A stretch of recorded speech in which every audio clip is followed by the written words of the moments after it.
My name is Ma Dolores Carag from the office of the SPBGO. Ako po si Christian Trapay ng San Binyang Palulugan Office. Ako po si Genevieve Maria Espinosa from San Binyang Palulugan Office. I'm Maritel Bautista from the Provincial Administrator's Office. I'm Lizelle G. De la Cruz, Office of the Provincial Administrator's Office. My name is Jose Pacifico Tiapon from the Provincial Engineer's Office. Ako po si Wayda Fontanilla from Office of the Provincial Administrators. I am Visha Tanaga of PSWD Office. I am Benjamin Salvador Aclap Jr., the Office of the Cagayan Provincial Learning and Resource Center. Ako po si Mary Ann Tumutari ng Provincial Veterinary Office. Ako si John Meg Sidelan from PSWDO Cagayan. Nalaman ko kung paano i-input yung mga data, lalo na sa trabaho kung sa receiving section, yung sa mga nare-receive ko kami outgoing, mapapabilis yung aking trabaho. Marami akong natutunan, especially sa paggamit ng Microsoft Excel, yung mga paggawa ng graph and reports na pwede mong gamitin in near future. Marami akong natutunan sa training na ito, especially sa paggamit ng Microsoft Office application, especially sa Microsoft Excel. Tapos, ano yung mga shortcuts na dapat kong matutunan is natutunan sa training na ito. I've learned shortcuts, how to mail mails in the Excel, shortcuts in adding numbers. Sa PowerPoint din po, natutunan ko pong gumawa. Ito ay nakatulong sa akin sa pag-prepare ng budget namin sa office. Tulad ng mga shortcuts. Although may alam na ako sa PowerPoint like that, pero hindi pa ganun ka-husay sa paggawa ng mga ganito. Ang natutunan ko po dito ay ang paggawa ng Microsoft Word, Excel, and PowerPoint. So, bali nung first day, sabi ko basic, kasi may alam naman po ako ng konti. Tapos, habang sa second day, third day, yun, sobrang madami po ako natutunan kasi ang alam ko, marunong na ako, pero hindi pa lang. Dami pa lang hindi ko alam. I learned more on the PowerPoint wherein I know how to edit pictures, save them, and render a video. We also make a report and present it to the audience. Tunan ko dito, siyempre yung pag-encode, and then yung sa pag-present the PowerPoint. Mahalaga po, alam ko, lalo na po kung kapag represent ka po ng ng mga, I mean yung kung mayroon kang gusto may parating na mas malinaw, PowerPoint pala ang the best. Mga natutunan ko sa training na ito ay kailangan ko palang ma-refresh para ma-refresh yung sarili natin at maging updated.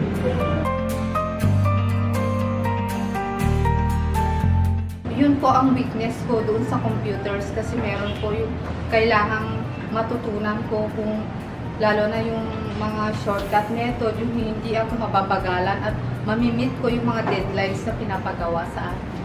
Mahalagang mag-attend ng mga ganitong training, lalo na sa mga konti lang yung kaalaman sa computer dahil madami kang matututunan, especially sa mga gumagamit ng computer. Everyday life natin sa work, may gumagamit tayo ng computer.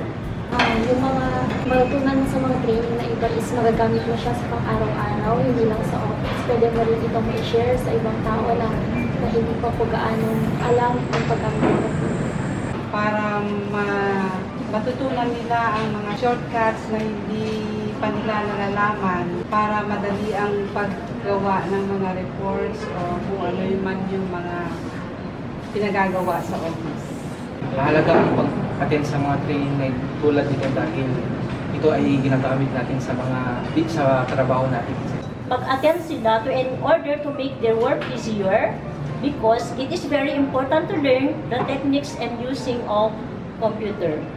I am encouraging you to participate in this digital literacy training for us to be updated para di po tayo ma-out of place ipakita natin na kaya natin sabayan ang mga millennials.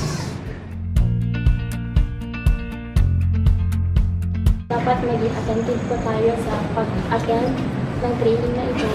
Dapat huwag kang maliliit kasi importante lahat ng ituturo ko nila sa exam. Kailangan din natin mag-attend ng mga ganito kasi para mapaayos pa natin ating mga trabaho. Dapat yung susunod na pupunta ay dapat maaga sila, dapat interesado sila dito sa seminar na to. Dapat nandun yung willingness nyo sa pagpasok nyo. Alam ko naman lahat may alam na sa computer, pero pag pumasok kayo sa training na ganito, kalimutan nyo muna lahat ng alam nyo para mas pumasok kung ano yung mga bagong kaalaman na dapat nyo matutunan. Nagpapasalamat po ako sa staff ng CPLRC, lalo na po sa head kay Sir Mike. Gusto ko pong pasalamatan ang buong staff ng CPLRC. Gusto kong pasalamatan si Governor Mamba sa pag-approve ng pag-conduct ng ganitong training. I thank the Governor for the kind of program and also the initiative of Sir Michael Pinto to have this seminar for the growth of the PGC employees.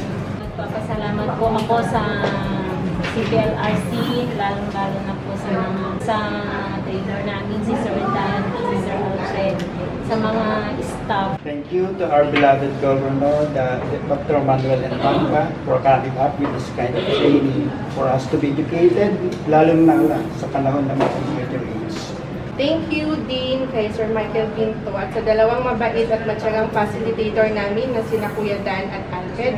At higit sa lahat, salamat po kay Governor Manuel Mamba sa opportunity na ito. Gusto ko lang pasalamatan yung CPLRC, ang head nila, si Sir Mike Pinto, si Sir Dan, yung naging isa sa mga trainer namin, Sir Alfred, and then si Boss Helen Donato na nagpadala sa akin sa training na to. Nagpapasalamat po kami sa buong staff ng PLRC, especially po kay Sir Mike at sa aming mga trainers.